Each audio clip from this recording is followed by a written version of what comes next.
Ads లేకుండా latest episode చూడండి. ఏందయ్యా ఇవి బాగుండాలా లేక ఇనపగుండ్లా? ఈ ఇడ్లీ ఏంటయ్యా ఎలా ఉంది? తింటే దవడ పగిలేలా ఉంది. ఈ చట్నీ ఏందయ్యా నీళ్ళలా ఉంది? ఇందులో అసలు ఉప్పే లేదు. మసాలా దోశ అడిగితే మాడిపోయిన దోశ ఇచ్చావేంటయ్యా? ఇష్టం ఉంటే తినండి, కష్టమైతే మానండి. నేను పెట్టిన రేట్లే తక్కువ, టేస్ట్ కూడా తక్కువే ఉంటుంది. మరి రేట్లు తక్కువ అని నీ బండి దగ్గరికి వచ్చి తింటున్నాం.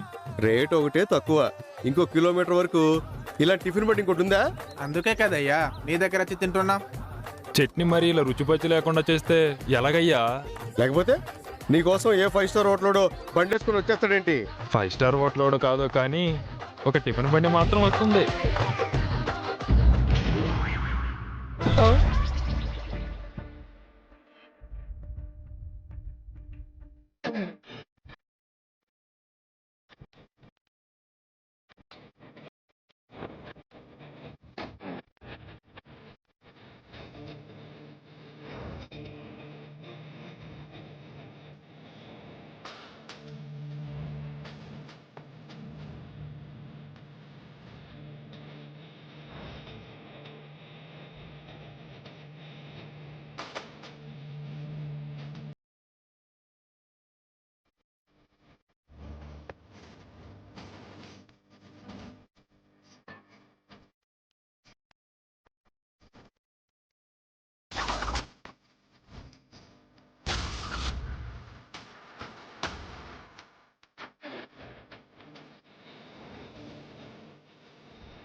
సంస్కృతి టిఫిన్ కా?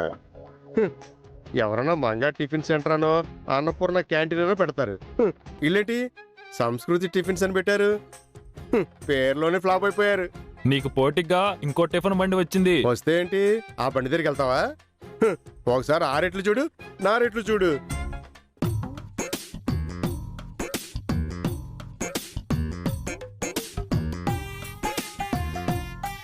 ఇక్కడ నేను మీకు టిఫిన్స్ అమ్ముతున్నాను, అక్కడ మీరు మీ ఆస్తులు అమ్ముకోవాలి. ఎందుకులే, నువ్వు పెట్టే గడ్డే తింటాం, కాస్త చట్నీ వెయ్యి. అలా అన్నో బాగుంది.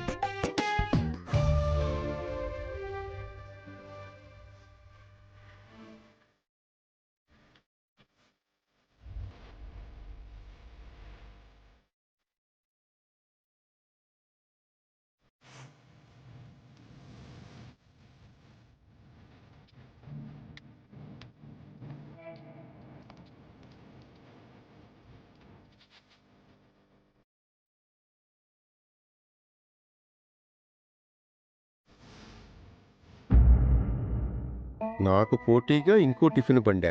ఇన్ని రోజులు ఇక్కడ నాదే రాజ్యం. నాకు పోటీగా వస్తే వీళ్ళకి ఆకలి రాజ్యం సినిమా చూపిస్తాను. రండి బాబు రండి, వేడి వేడి ఇడ్లీలు, గరం గరం దోశలు, కరకరలాడే వడలు, ఆ తాజా చట్నీలు, తక్కువ రేట్లు ఎక్కువ రుచులు. రండి బాబు రండి, రండి బాబు రండి, రండి బాబు రండి. బాబు, నువ్వు టిఫిన్లు అమ్ముతున్నావా లేక కూరగాయలు అమ్ముతున్నావా? మాటల్లో నిజముండాలి. నిన్నటి ఇడ్లీలు అమ్ముతూ వేడి వేడి ఇడ్లీలు అంటావేంటి? అక్కడికి వెళ్ళి తిను మరి. ఎందుకులే, మళ్ళీ ఎక్స్ట్రా డబ్బులు పెట్టాలి.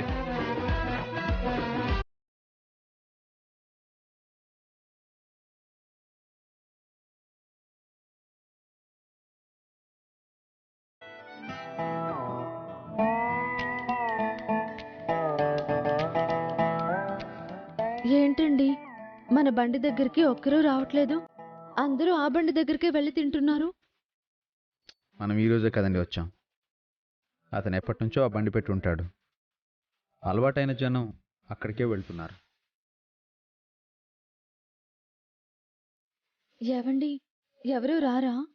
ఎవరూ రాకపోతే మనం ఈ వ్యాపారం ఎలా చేస్తామండి?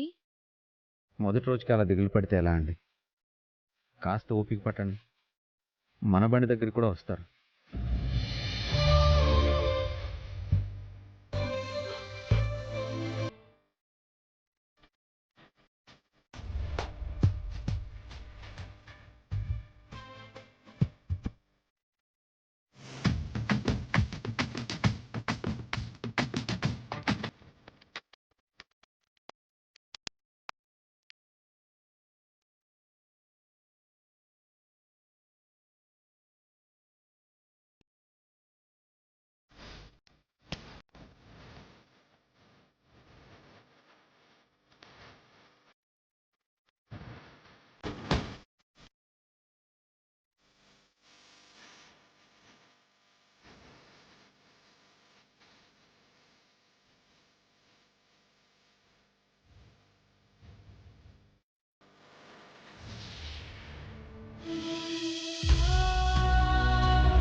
ఇంతసేపైనా ఎవరూ రావట్లేదేంటండి? అంతా అటువైపే వెళ్తున్నారు. వస్తారండి, కాస్త వెయిట్ చేయండి. ఒక్కరిద్దరు వచ్చినా చాలు. వాళ్ళు మన టిఫిన్స్ తిని ఆ టేస్ట్ గురించి మరో నలుగురికి చెప్తారు. ఆ నలుగురు మరో 10 మందికి చెప్తారు. 10 మంది 100 మంది అవుతారు. అప్పటి వరకు మనం కాస్త ఓపికగా ఉండాలి.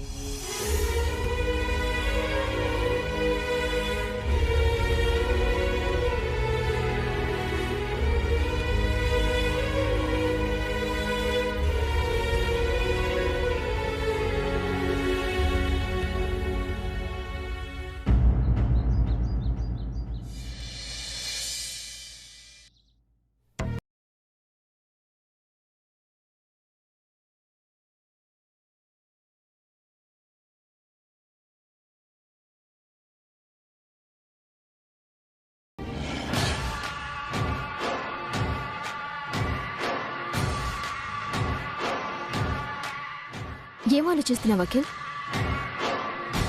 వెళ్ళి త్వరగా బావగారితో సంతకాలు పెట్టిద్దాం పద. ఆ సంతకం గురించి ఆలోచిస్తున్నాను హారిక.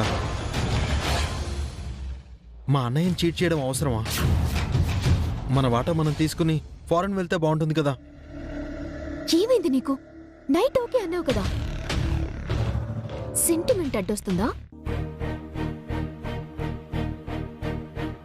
ఎంతైనా వాడు నా బ్లడ్ రిలేషన్ కదా. ఆ అభిరామ్లా పరాయివాడు కాదు కదా. చూడకిల్, మనం హ్యాపీగా యుఎస్ లో సెటిల్ అవ్వాలంటే చాలా మనీ కావాలి. మీ అన్నయ్యకి షేర్ ఇచ్చినా ఆ మనీని మీ అన్నయ్య ఎన్నో రోజులు నిలబెట్టుకోలేడు. ఎవరి చేతుల్లోనైనా పెట్టేసి నష్టపోతాడు. ఎవరో బాగుపడే ముందు మనం బాగుపడితే తప్పేంటి? అన్నయ్యని ఎవరో చీట్ చేయడం వేరు, మనం చీట్ చేయడం వేరు కదా. ఇది చీటింగ్ కాదు, మనకి మనం చేసుకుంటున్న మంచి. అంతవరకే ఆలోచించు. పాపం పుణ్యం అంటూ ఆలోచిస్తూ కూర్చుంటే మనం హ్యాపీగా ఉండలేం అఖిల్. వెంటనే మీ అన్నయ్యతో సంతకాలు పెట్టించి ఆ పేపర్స్ ని ఎమ్మెల్యే గారికి ఇచ్చి మొత్తం మనీ తీసుకుని ఫ్లైట్ ఎక్కేద్దాం. మొత్తం డబ్బులు తీసుకుని పారిపోతారా? మరి నా పరిస్థితి ఏం కావాలి? నేను రోడ్డున పడాలా? మీరు మోసం చేస్తున్న విషయం వెంటనే పెద్దోడితో చెప్పేస్తాను.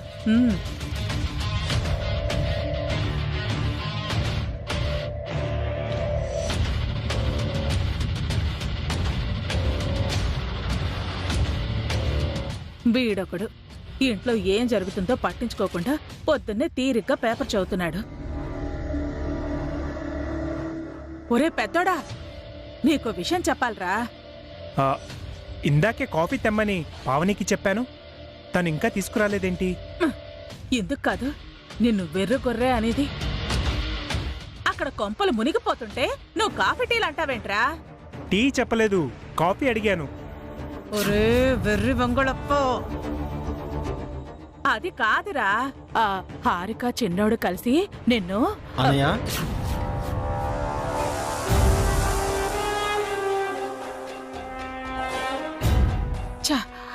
వీళ్ళిప్పుడే రావాలా? ఏంటి అఖిల్? వీటిపై కొన్ని సంతకాలు చేయాలి. ఆ పేపర్స్ ఏంట్రా చిన్నాడా? ఏవైతే మీకెందుకు ఆంటీ? కాఫీ తీసుకోండి. అఖిల్ కూడా కాఫీ తీసుకురా పావని. వద్దన్నయ్య, నువ్వు సంతకాలు పెట్టు చాలు. సంతకాలేంటి అఖిల్? ఆ విషయమే నేను అడిగానమ్మా. నీ తోటికోడలు నీకెందుకు అని చెప్పి నన్ను తిట్టింది. హారిక కరెక్ట్గానే చెప్పింది కదా అత్తయ్య, ఈ పేపర్స్ గురించి నాకెందుకు? అదేంటండి, ఆ పేపర్స్లో ఏముందో తెలియకుండా మీరెలా సంతకాలు పెడతారు?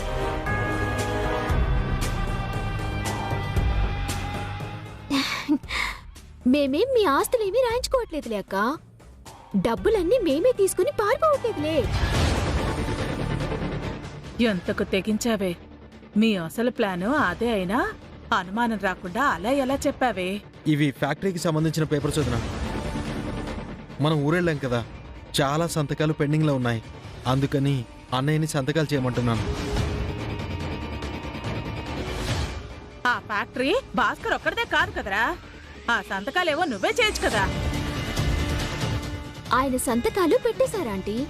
బావగారి సంతకాలే బ్యాలెన్స్ ఉన్నాయి.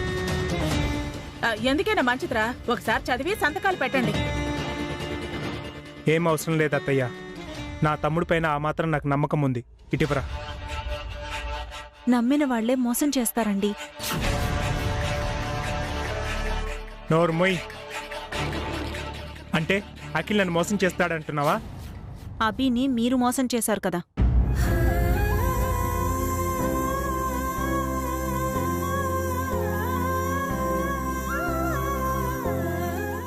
అఖిల్ నా సొంత తమ్ముడు. అభి మీ ఇద్దరిని అంతకంటే ఎక్కువగా చూసుకున్నాడు. అయితే ఇప్పుడు ఏమంటావు వదినా? ఫ్యాక్టరీ పనులు ఆపేయమంటావా? ఏంట్రా, ఏమైంది? ఎందుకు అరుస్తున్నావు? సమయానికి వచ్చా వదినా.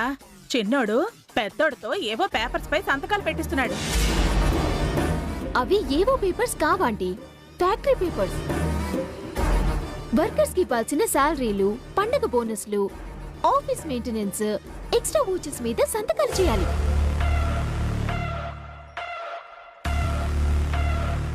అన్నయ్య తొందరగా చేయనయ్య, మేనేజర్తో ఇచ్చి పంపించాలి. అలా తొందర పెడతావేంట్రా చిన్నోడా? పెద్దోడిని కాస్త ఆలోచించుకోనివ్వు. అవి మీరు చెప్పే ఓచర్సో కాదో చూడని.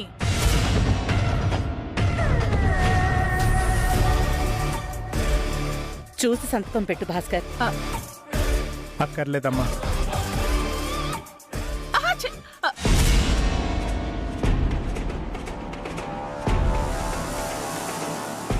ఒరే పెద్దడా, నాకు తుమ్మొచ్చిందిరా. శకున బాలేదు. సంతకాల తర్వాత పెడదు గాని. నువ్వు నీ పిచ్చి శకునాలు పక్కెళ్ళు. ఎందుకురా అత్తయ్య అలా కసురుకుంటున్నావు? పెద్ద చిన్న అనే గౌరవం లేదా? సారీ. మీరు సంతకాలు పెట్టండి బావగారు. ఒక్క నిమిషం ఆగండి. ఆ పేపర్స్లో ఏముందో నేనైనా చూస్తాను. ఇవ్వండి. అవునే, నువ్వేనా కాస్త చెక్ చేయి. నీ పని నువ్వు సరిగ్గా చేయిపావని. ఫ్యాక్టరీ పనుల్లో వేలు కాళ్ళు పెట్టకు. అది కాదురా, అవి ఫ్యాక్టరీ పేపర్సో కాదో తెలియకుండా. ఏంటమ్మా, నాపై నీకు నమ్మకం లేదా? అన్నయ్యని మోసం చేస్తాననుకుంటున్నావా? అంతేగా.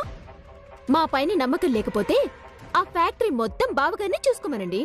మేము ఇంకేదైనా పని చూసుకుంటాం.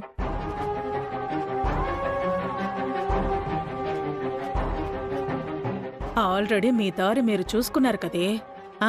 తొడిగుట్టతో భాస్కర్ గాడి గొంతుకొస్తున్నారు. ఆ విషయం నేను బయటికి చెప్పలేకపోతున్నాను. ఫ్యాక్టరీ చూసుకోవడం నా ఒక్కడి వల్ల కాదమ్మా.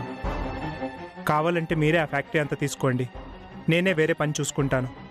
లేదన్నయ్య, ఏం చేసినా ఇద్దరం కలిసే చేద్దాం. సంతకాలు పెట్టు. ఆ, ఆ, ఆ, అవును, ఇప్పుడు గుర్తొచ్చిందిరా. ఈ రోజు మంచి రోజు కాదంట. ఈ రోజు ఏ పని చేసినా నష్టమేనట. సంతకాలు రేపు పెడదు గాని కావాలంటే రేపటి వరకు నీ దగ్గరే ఉంచుకో. తీరుకొన్నప్పుడు చేసుకో. ఆ అత్త కాస్త ఆపుతావా? ఎందుకు మాటి మాటికి అడ్డుపడుతున్నావు? ఇంకెవరు ఏమీ మాట్లాడకండి. రే భాస్కర్,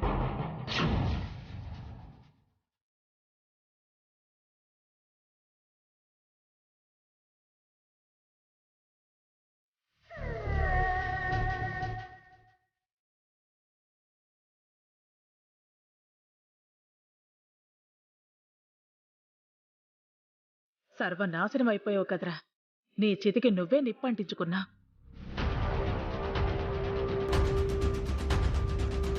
చాలా థ్యాంక్స్ అన్నయ్య, నన్ను నమ్మి సంతకాలు పెట్టినందుకు. నువ్వు నా తమ్ముడివిరా. నిన్ను నమ్మక ఇంకెవరిని నమ్ముతాను? మీ నమ్మకాన్ని నిలబెట్టుకుంటాం బావగారు. లైఫ్ లాంగ్ మీకు గుర్తుండిపోతాం. ఇంత పెద్ద మోసం చేస్తే ఎందుకు గుర్తుండరు?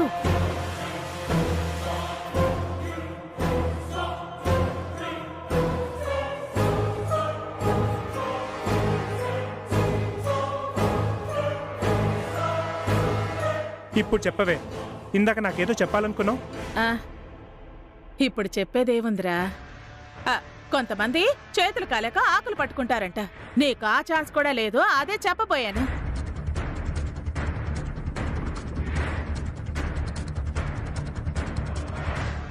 ఏంటో ఇది దీని మతిలేని మాటలు.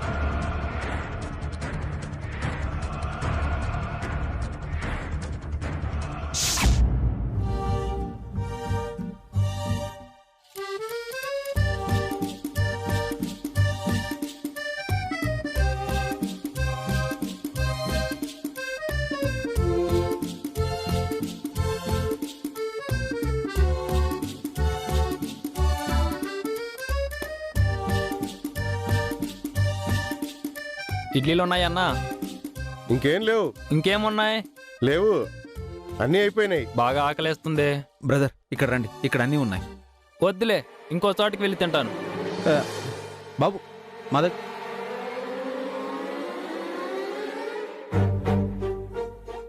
ఏంటి గురువుగారు, వ్యాపారానికి కొత్త? కస్టమర్లు నా పిలవకూడదని తెలీదా? అతను ఆకలితో ఉన్నాడని పిలిచాను. ఎంత ఆకలిగా ఉన్నా మీ బండి దగ్గరికి రాలేదు కదా గురుగారు.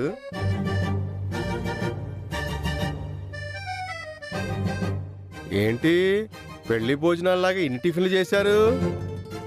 మొదటి రోజే భారీగా బోని కొట్టేద్దామనే, కానీ బొక్కపొరలు పడిపోయారు.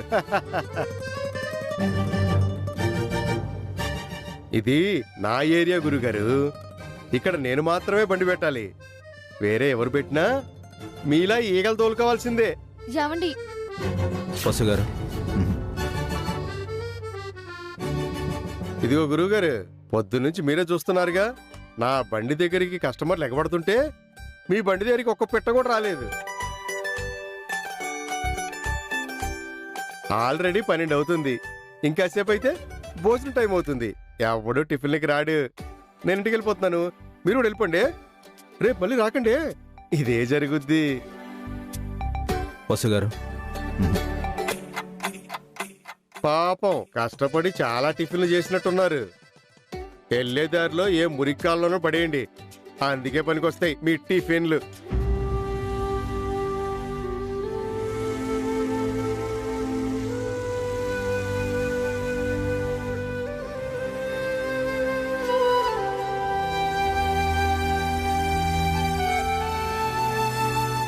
ఏంటండి అతను అలా వాగుతుంటే మీరలా మౌనంగా ఉన్నారు? నేనేదైనా అందాం అనుకుంటే నన్ను ఆపారు. అతనితో మనకు గొడవ ఎందుకండి? అతను మనల్ని చులకన చేసి మాట్లాడాడండి. మన టిఫిన్స్ ని మురి కాలువలో పడేయాలా? పొద్దున్నుంచి అతని టిఫిన్లని చట్నీలని కస్టమర్స్ ఎలాంటి కామెంట్స్ చేశారో మనం వినలేదనుకుంటున్నాడేమో. అయినా అతని దగ్గరే తిన్నారు కదా. అదే అర్థం కావడం లేదండి. టిఫిన్స్ అంత బాగోలేనప్పుడు తిట్టుకొని తినడం ఎందుకు? మన దగ్గర తినొచ్చు కదా. కస్టమర్ సైకాలజీని మీరు ఇంకా అర్థం చేసుకున్నట్లేదు.